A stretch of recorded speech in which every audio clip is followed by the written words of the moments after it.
Hello students, आज हम शुरू करने जा रहे हैं 11th क्लास का नेक्स्ट वीडियो और इसमें हम जानने की कोशिश करेंगे स्टूडेंट्स ऑर्बिट एंड ऑर्बिटल्स के बारे में। इसमें हम स्टडी करेंगे स्टूडेंट्स की ऑर्बिट और ऑर्बिटल्स के बीच में डिफरेंस क्या होता है और बेसिक प्रॉपर्टीज उनकी क्या होती है। तो चलिए पहले बात करते हैं ऑर्बिट के केस में।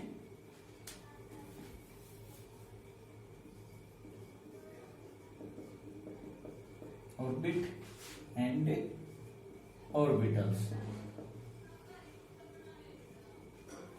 ठीक है। ऑर्बिट क्या होते हैं? It is the two dimensional circular path around a nucleus where finding of electron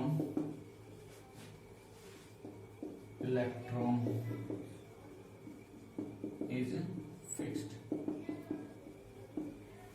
क्या मतलब होता है स्टूडेंट इस बात का कि ये एक ऐसी जगह होती है जहां पर इलेक्ट्रॉन के पाए जाने की पॉसिबिलिटी है वो फिक्स होती है और ये सर्कुलर पाथ होता है, यानी कि गोलाकार पाथ होता है जहां पर इलेक्ट्रॉन है वो न्यूक्लियस के चारों तरफ घूमते रहते हैं, ठीक है। अब बात करते हैं ऑर्बिटल की। It is the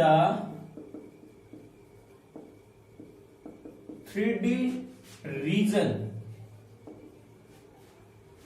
around a nucleus where the possibility of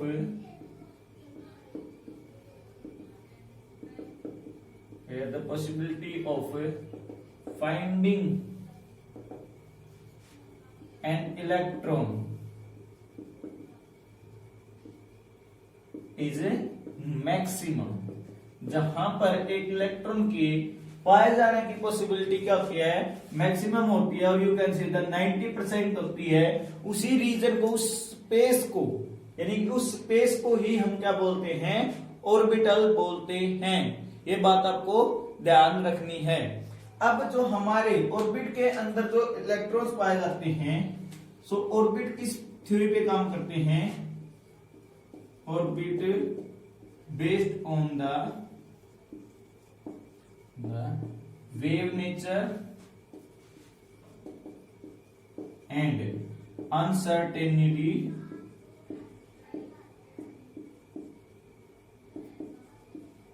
of electrons around the nucleus। ये जो इलेक्ट्रॉन है उनका वेव नेचर और अनसर्टेनिटी प्रिंसिपल ऑफ इलेक्ट्रॉन, उसके बेसिस पे अनसर्टेनिटी प्रिंसिपल ऑफ लिखें, principle of electron around the nucleus के base पे हमारे ऑर्बिट है वो काम करते हैं। जबकि ऑर्बिटल की अगर हम बात करते हैं तो इसके अंदर क्या होता है? It is based on wave nature of electron. ये इलेक्ट्रॉन्स को कंसीडर किया जाता है वेव नेचर के बारे में और पार्टिकल प्रॉपर्टीज एक प्रकार से वो कंसीडर करता है। अब बात करते हैं नेक्स्ट प्रॉपर्टी की students.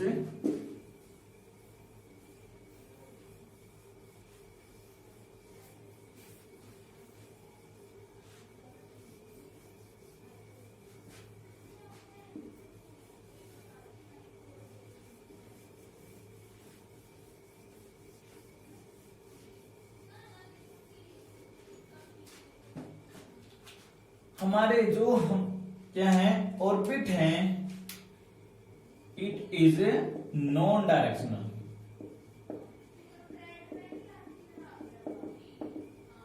Non directional in nature, ये क्या होते हैं? नॉन डायरेक्शनल होते हैं नेचर के अंदर। जबकि ऑर्बिटल क्या होते हैं? It is a directional in nature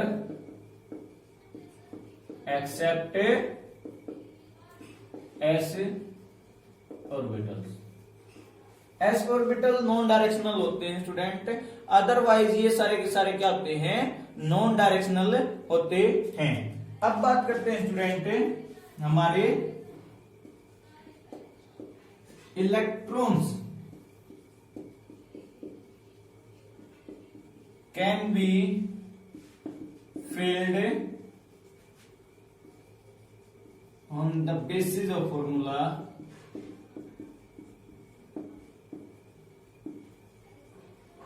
2n²। 2n² के फॉर्मूला के बेसिस पे इनको फिलअप किया जाता है, where n means number of orbits. n का मतलब क्या है, नंबर ऑफ ऑर्बिट्स होते हैं, जबकि हमारे इसके अंदर in an orbital maximum 2 electrons can be filled. हमारे एक ऑर्बिटल के अंदर मैक्सिमम कितने इलेक्ट्रॉन भरे जा सकते हैं स्टूडेंट, सिर्फ और सिर्फ 2 इलेक्ट्रॉन भरे जा सकते हैं। So these are the basic difference between orbit and orbitals. ये हमारे ऑर्बिट और ऑर्बिटल के अंदर कुछ मुख्य जो फर्क होते हैं, डिफरेंस होते हैं, उनके बारे में हमने जाना है। अब चलिए स्टूडेंट्स हम जानने की कोशिश करते हैं कि इलेक्ट्रॉन्स हैं ऑर्बिट के अंदर, तो चलो हम फिलअप कर सकते हैं, कैसे वो देख लेते हैं।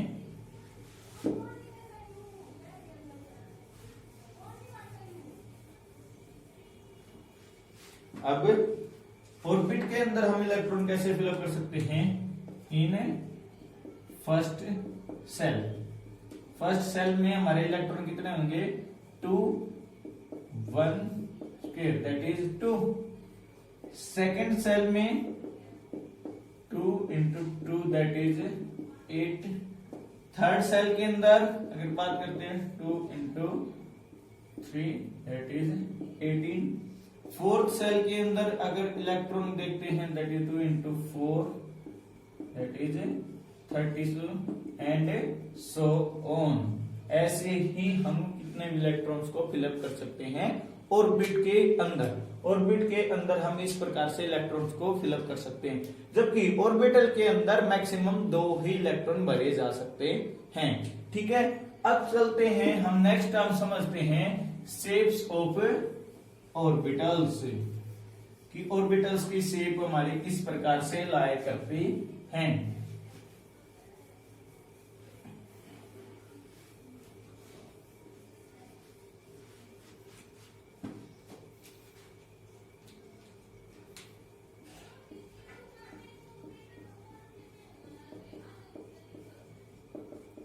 Shapes of orbitals.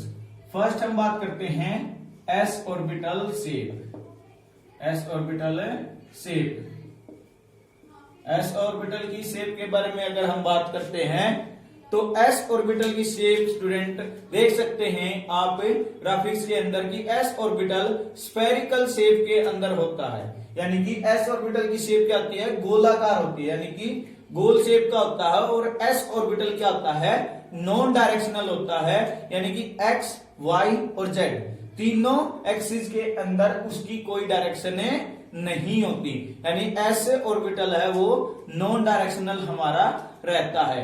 S orbital की अगर हम बात करते हैं 1s की, यानी कि 1s को जैसे देख सकते हैं 1s के अंदर जो नोड है वो 0 होता है। नोड का मतलब क्या होता है, चलिए अब समझने की कोशिश करते हैं नोड का मतलब क्या होता है।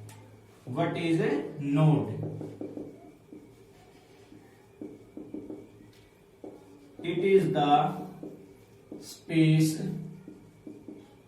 around a nucleus where the possibility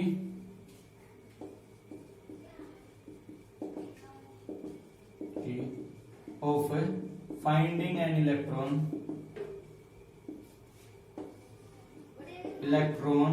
is nil. जहां पर एक इलेक्ट्रॉन को फाइंड आउट करने की पॉसिबिलिटी क्या होती है, नील होती है, बिल्कुल नहीं पाया जा सकता, उसी रीजन को हम क्या कहते हैं, उसी रीजन को हम क्या बोलते हैं, नोड बोलते हैं। ठीक है, यानी उसको हम क्या बोलेंगे, नोड बोलेंगे। And the plane where electron can not found is called nodal plane. उसको हम क्या बोलेंगे, नोडल प्लेन बोलते हैं, जहां पे इलेक्ट्रॉन पाया ही नहीं जाएगा। प्लेन को तो नोडल प्लेन, और जिस जगह नहीं पाया जाएगा उसको बोलते हैं नोड। तो अगर हम देखते हैं 2s के अंदर, 2s ऑर्बिटल के अंदर अगर देखते हैं तो आप यहाँ पे देख सकते हैं कि इसके अंदर क्या होता है स्टूडेंट, एक लेयर है जिसमें डॉटेड बनी हुई है, उसके बाद एक वैकेंट स्पेस है, यानी खाली जगह है। उस खाली जगह में क्या है, इलेक्ट्रॉन्स को नहीं आ सकते, उसको क्या बोलते हैं, नोड बोलते हैं। जैसे कह रहे हो, एक जो लाइन है वो लगा रखी है, वो दिखाई दे रहा है, उससे हमें पता चलता है कि ये क्या है, नोड है। यानी कि 2s में हमारा क्या होता है, 2s के अंदर हमारा 1 नोड होता है, 1s के अंदर 9 नोड होता है, कोई नोड नहीं होगा, 0 नोड होता है। 3s के अंदर हमारे क्या हो जाएंगे, 2 नोड होते चले जाएंगे, एंड सो ऑन, ऐसे ही आगे बढ़ते चले जाएंगे। ये होते हैं हमारे नोड, किसके अंदर, s ऑर्बिटल के अंदर किस प्रकार से इलेक्ट्रॉन की फिलिंग होती है। चलिए आगे बढ़ते हैं और नेक्स्ट हम देखते हैं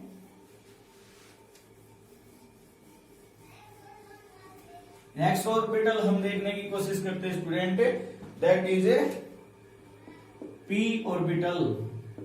p ऑर्बिटल की अगर हम बात करते हैं तो p ऑर्बिटल हमारा एक प्रकार से कुछ ऐसा दिखाई देता है, डंबल शेप के अंदर, और ये 3 एक्सिस में डिवाइडेड होता है, px, जिसको फर्स्ट में देख सकते हैं, py, pz, यानी x एक्सिस के अकॉर्डिंग px होगा, y एक्सिस के अकॉर्डिंग py होगा, और z एक्सिस के अकॉर्डिंग pz होगा। ठीक है, तो ये हमारा डंबल शेप होता है। जो ये नोड बने हुए हैं, डंबल बने हुए हैं, इन्हीं के अंदर इलेक्ट्रॉन के फाइंड आउट होने की पॉसिबिलिटी मैक्सिमम होती है। अदरवाइज इस डंबल के अलावा इलेक्ट्रॉन जो सेंटर में, जहां पे डंबल का सेंटर है, उसमें वो न्यूक्लियस माना जाता है, और ये दोनों साइड में क्या बनी होती है, डंबल बनी होती है।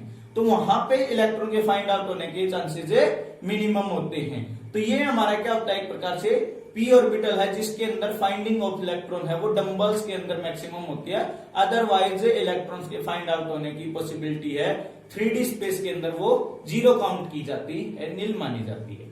चलिए आगे बढ़ते हैं और नेक्स्ट ऑर्बिटल की बात करते हैं, दैट इज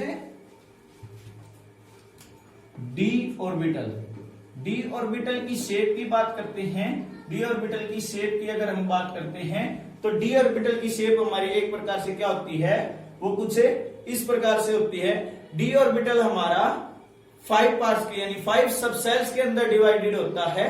5 सबसेल्स में हमें d ऑर्बिटल की स्टडी कर सकते हैं, जिसमें फर्स्ट को हम क्या बोलते हैं, dxy बोलेंगे, सेकंड डायग्राम को dyz बोलते हैं, थर्ड डायग्राम को dxy बोलेंगे, और फोर्थ पार्ट को dx स्क्वायर माइनस y बोलेंगे, और फोर्थ पार्ट को dz स्क्वायर बोलते हैं। ठीक है, ये हमारे क्या आ जाते हैं, d ऑर्बिटल के स्ट्रक्चर्स होते हैं, d ऑर्बिटल की शेप होंगी। ये एक लिफ्ट के जो होता है उस जैसे स्ट्रक्चर हमारा किसका, d ऑर्बिटल का लाई करता है। अगर हम बात करते हैं स्टूडेंट f ऑर्बिटल की, तो हमें f ऑर्बिटल की स्टडी करने की अभी जरूरत नहीं है, क्योंकि f ऑर्बिटल हमारा आउट ऑफ सिलेबस है इन द सीबीएसई पैटर्न।